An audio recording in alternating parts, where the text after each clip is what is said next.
welcome back to the podcast. I want to give a thank you out to everybody who's purchased my book, A Miserable Paradise, at Amazon or miserableparadise.com. It's also available in Ketchikan at Parnassus and in Juneau at Rainy Retreat Books.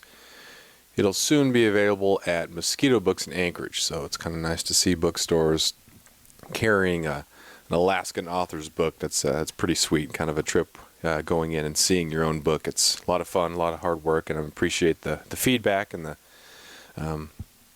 positive feedback. That's mostly what I've got. I'm sure there's negative feedback, but that happens. You create something, and there's positive, there's negative. As far as this podcast goes, this particular podcast, I am attempting to tell the brown bear story from over the weekend. And when you go out on a hunt or have some sort of experience, it just kind of stays with you for a little bit longer, and you're just still kind of in awe because it kind of stretched you beyond what you are used to. Like, that you're capable of those sort of things, but it was just something that was so unique and so different. And it could be you're going to some area that just absolutely is breathtaking. It's such it's a word that doesn't really totally fit. The cell phone pictures you take from some of these spots just doesn't work. When you're at a postcard, it's hard to just really put words to it. I feel like Will Ferrell in Talladega Nights, where he's just, I don't know what to do with my hands. I don't know how to put words to it. And sometimes you have those experiences, and that's maybe the mark of a really good experience, when you just come back and you just, I don't want to say float because that sounds super cheesy or cliche, but the next couple of days is just sticking with you, and you still have that.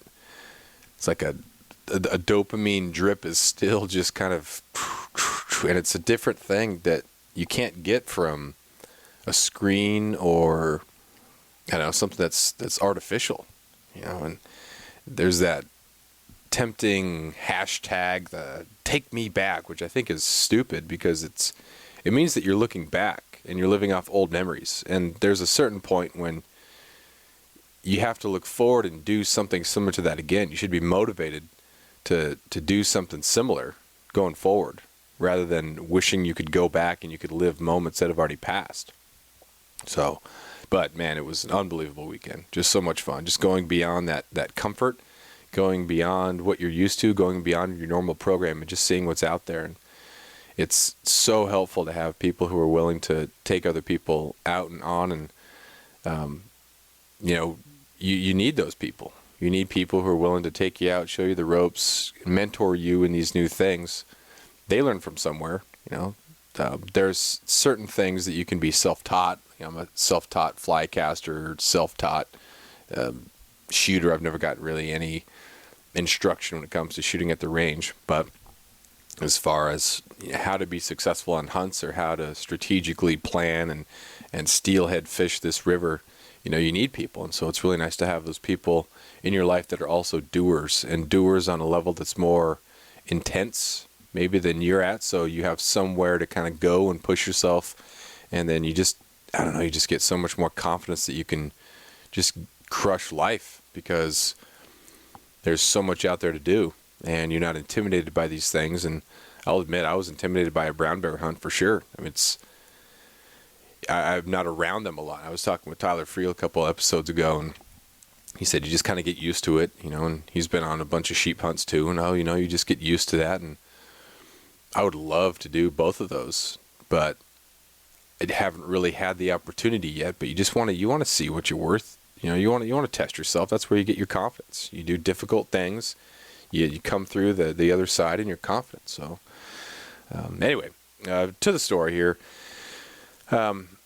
The idea was to head out Sunday morning because the weather was really bad on Saturday. So it was essentially going to be a day trip, which is crazy considering that people pay tens of thousands of dollars to come up to Alaska to hunt brown bear with a guide, and they're gone for 7 to 10 days. So the fact that we were going to try to do this all in one day was pretty crazy. And if we wouldn't have had the opportunity to get on a bear, I would have thought, well, yeah, we tried to day hunt brown bear. That's crazy. So the weather was a little bit better Saturday than we expected, and we were able to get out early. So we headed out, scouted a couple little inlets, and then settled into one that was a couple hours away from town.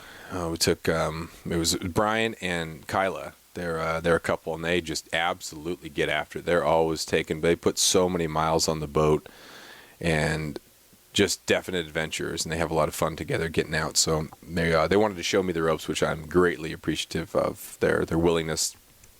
Is, we've been out a couple times together, but you never know when you're going hunting and you're the invited guest. You want to make sure that you do things right so you can make it a fun experience for the people who are taking you. Because if they could have been doing it themselves, they could have been running their program and having fun and just being together. So if you show up and you're like, if it doesn't jive, then you could feel kind of bad that they could have been doing this, or they don't have a good time. Man, I just wasted a weekend for them because I suck. But so we went to a Forest Service cabin and camped there. I don't know if it's called camping. Stayed at the Forest Service cabin. And then in the morning we got up and went to an inlet that we went to the previous night, and we saw a black bear the previous night, and I was looking at it, and it was a nice black bear. And we put a little stock on it. It was late evening. There were no brown bears around, so we just kind of put a stock on this black bear, and I was somewhat tempted to shoot, but this was a brown bear hunt, and if that was kind of the goal, then we would be, a level of energy and resources and time would be taken up processing this black bear, which I definitely want to get a black bear. I got some chorizo mix waiting. But again, Kyla had a brown bear tag too, and so we just wanted to, kind of stick with the brown bear program. There's some other spots where I can look at getting a black bear in the next couple of weeks. So didn't shoot it, but got pretty close, and it was kind of cool. Got to about 150 yards, and just kind of watched it eat, and it was cool. So we went back there the next morning, and we saw a brown bear. By the time we anchored and took the inflatable to shore, it was gone. And I'll tell you, when you're cresting some of these grass flats and some of these river systems that are just pinched between massive, sharp cliffs, it's just unlike anything, just that big country. Alaska is big country. Prince of Wales Island is big country, but it's lonely country, but it's not as extreme and steep as these parts that are on the mainland, because you're getting further away. It's more of that glacial carved stuff. And these rivers just find their way through in these valleys, and as they get closer to the ocean, they flatten out and widen. And so you just get these beautiful, they look like they're just well taken care of, like plots of land that you could put a golf course on, or just these fields of grass, just low grass, and it just kind of undulates, and there's little patches of trees here and there and some dead roots. And so when you're walking around,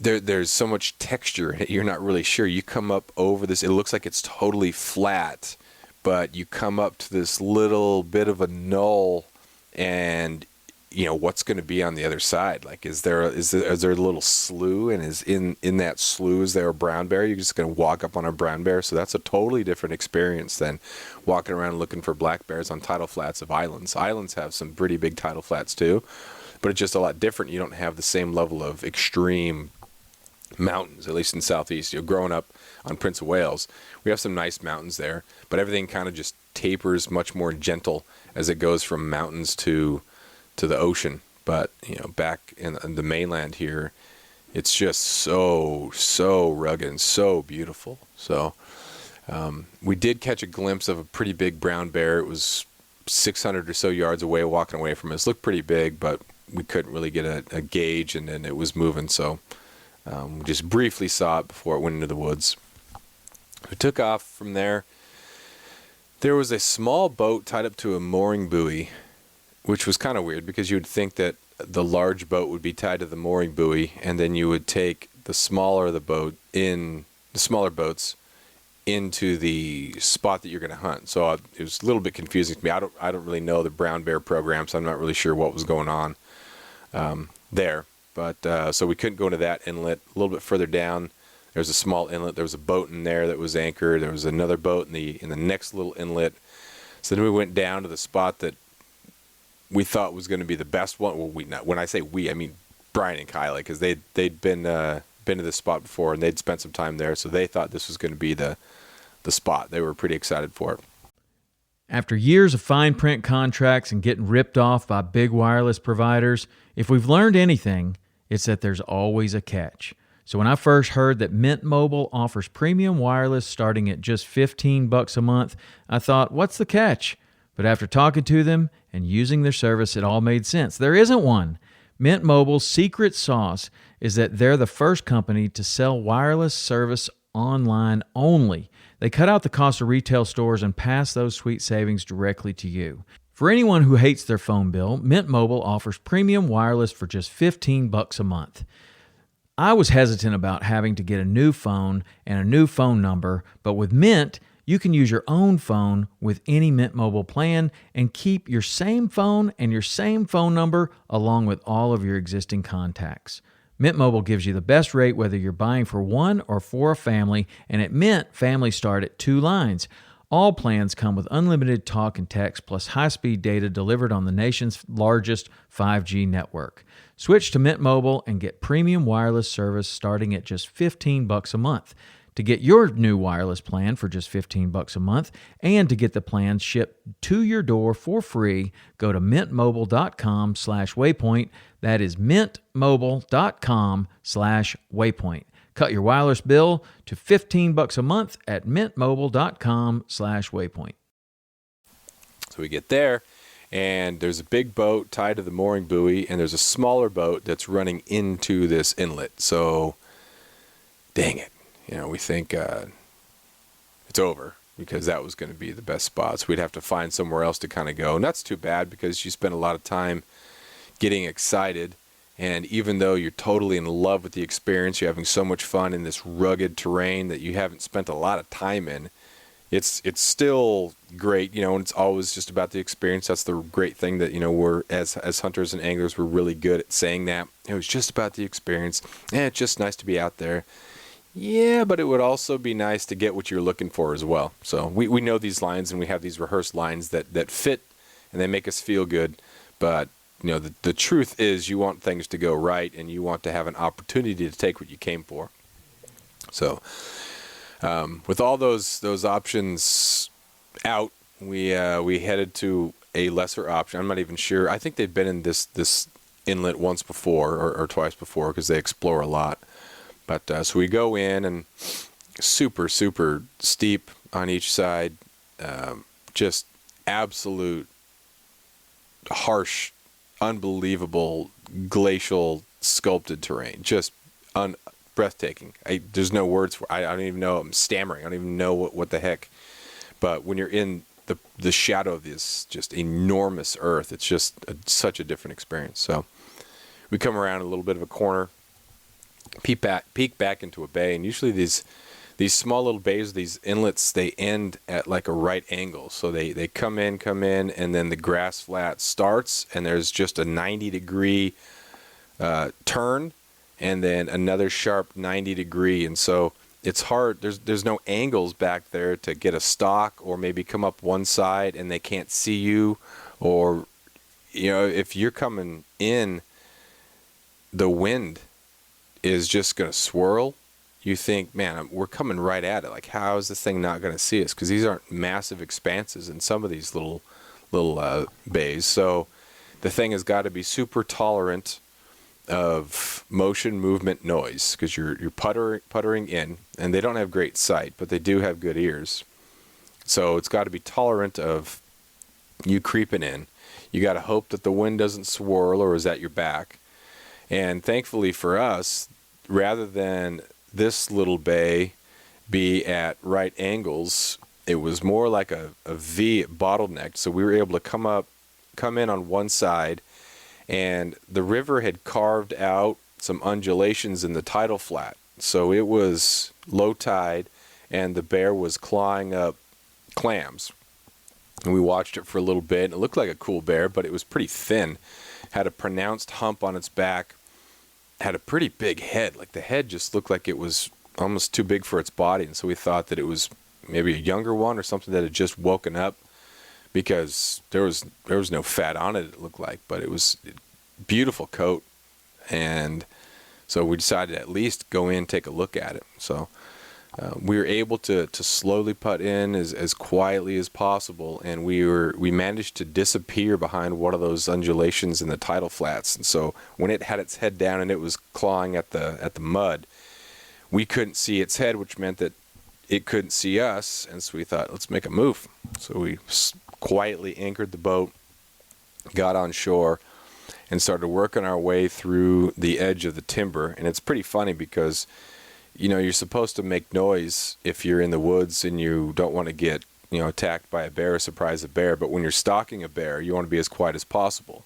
But what if there's something in the woods on the way to your stalk? So that was kind of in the back of my mind as we were quietly making our way through the woods to look at this bear. You know, what if there's another one? So again, that's part of the experience. It's just part of the, oh man, this is real. This is a different program. Man, this feels awesome.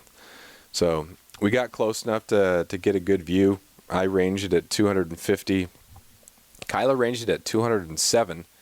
So I ranged again, and I got 250 again, and she got 207. So I thought, man, this could be rough. I'm used to shooting to my 270 is what I have for black bear and also for deer, and I use either a 130 grain or a 150 grain. So I was using my 30-06, which I've used to take a couple deer, but I'm shooting 220 grains.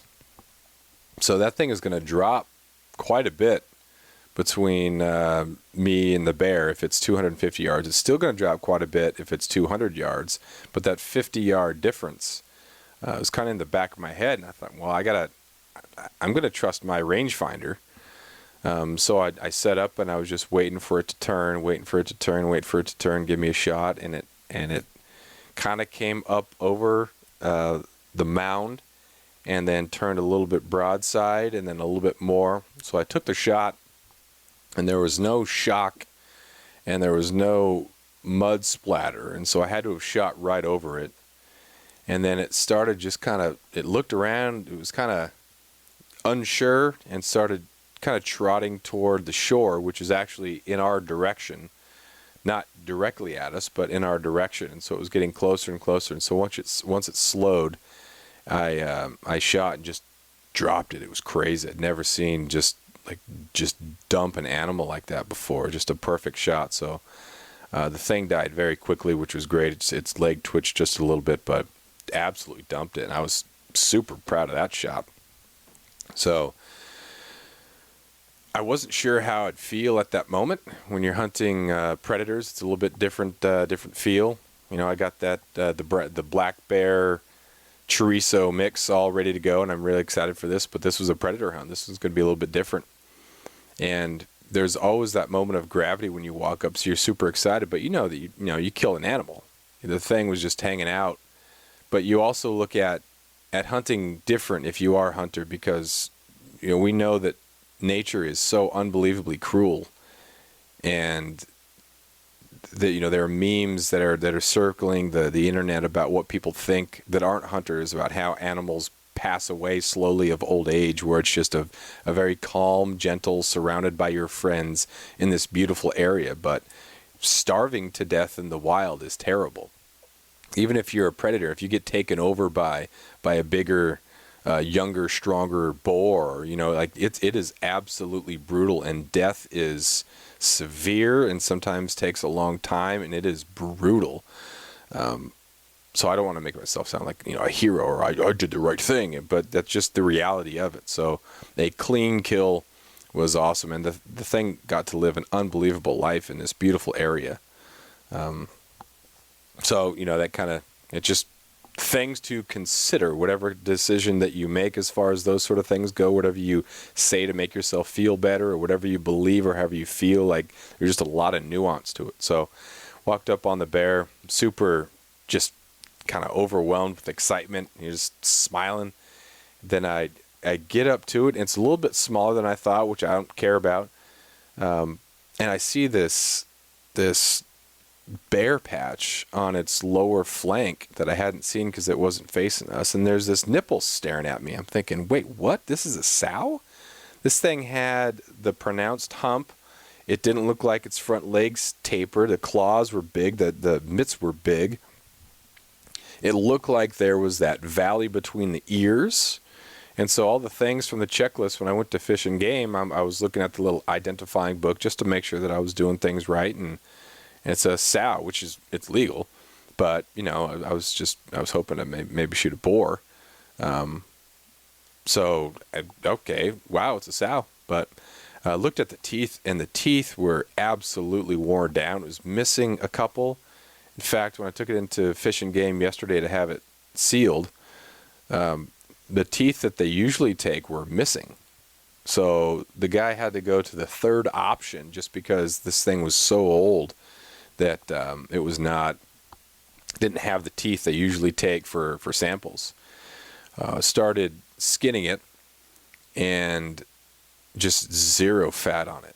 Zero fat, and you could see the bones just kind of sticking out. It was so thin.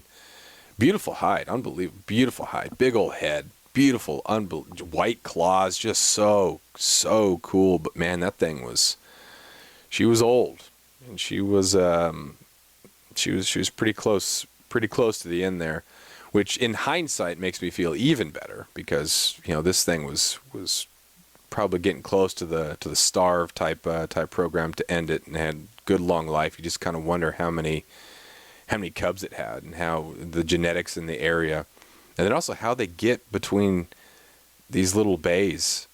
You know, we're not talking about a huge plot of land right here, and these smaller ones. In the larger river systems that flow in from the mainland, those are huge, and they go back for miles and miles and miles. You just have miles of flats, but some of these areas are little micro areas, and you just can't see how, even though the distance is maybe a half mile or a mile down to the next little bay or little arm, I don't see how anything can get, you can't climb up and over that. So, like, are they swimming to these different areas? You know, is there a little low spot back where they can loop around or something? But you just think, man, this thing, if it could only live in this small little microclimate for its life, that's still an amazing place to spend its life. And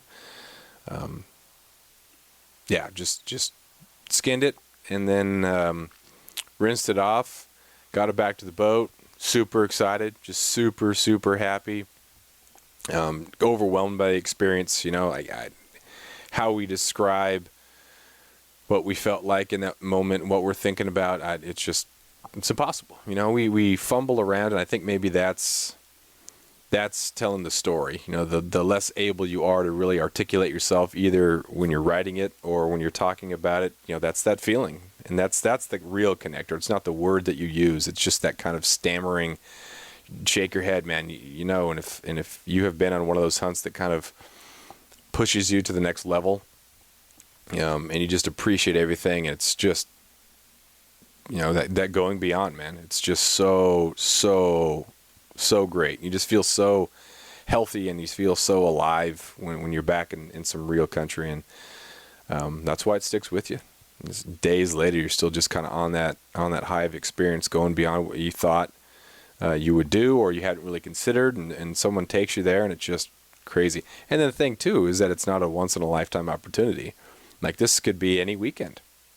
And I've been running a pretty cool program in the 7 years since I moved back from California. So in the 23 years that I've lived in Alaska, the last 7 have been as an adult. And gosh, there's so much to do every stinking weekend, and you just tap into something new. Like, there are people who live here and black bear hunt, or fish, or deer hunt, and then you have people that do all of that, and you have some people that do that plus brown bear. And I don't consider myself like a great hunter or like a, you know, hardcore anything. I just do a lot of little things, kind of that jack of all trades, master of none, whereas some people crush everything. And Kyla and Brian are definitely people like that. They trap all over in these back areas. But so I went all the way to the back. of that inlet, and it kind of splits. And there was a bear on the left and a bear on the right, both brown bears, both digging for clams, which was pretty crazy. And then so we just watched them for a little bit. And these bays were a little bit different. It would have been much more difficult to get a stalk on. There wasn't any sort of hiding. There was no little nook that you could sneak into. So we watched one. One was pretty tolerant of us, and then all of a sudden the wind swirled, and then it took off. And then the other one started to take off pretty early. And then had a sandwich, and then as we're leaving, on the smallest of the little bays, little grass flats, there was a sow and 3 cubs.